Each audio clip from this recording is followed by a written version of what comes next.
Bonjour à toutes et à tous. Aujourd'hui, dans l'Europe des projets pour Eyes on Europe, je vais vous parler de Europeana.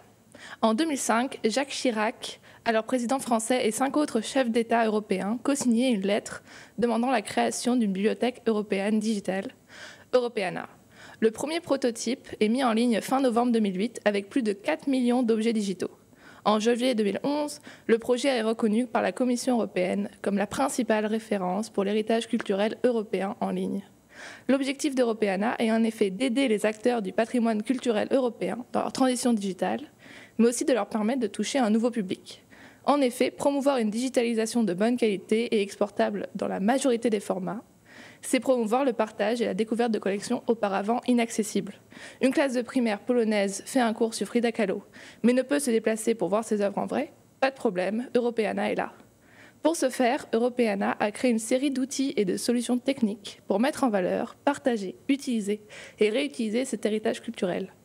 En effet, si le projet n'archive pas les œuvres lui-même, il aide les institutions à le faire, à l'instar de Gallica ou de la British Library.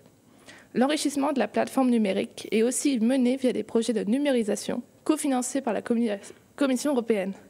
Par exemple, Europeana Sounds, mené de 2014 à 2017, qui réunissait 24 partenaires répartis sur 12 pays. L'objectif était d'accroître considérablement le contenu audiovisuel accessible via Europeana, principalement en musique classique, traditionnelle et folklorique. La principale création du projet est son site internet, qui forme la bibliothèque Archives, Musées et Galeries d'Europe en version digitale. Les œuvres sont accompagnées, dès que possible, d'une explication sur l'événement où est l'auteur, permettant de comprendre leur contexte. Début 2020, 15 ans après la lancée du projet, le site d'Europeana permet d'accéder à plus de 58 millions d'objets digitaux, livres, musique, œuvres d'art ou autres, venant de plus de 4000 institutions européennes. Ces ensembles d'œuvres et d'objets couvrent de nombreux sujets comme l'art, le sport, les guerres mondiales, le street art ou même les publicités pour alcool.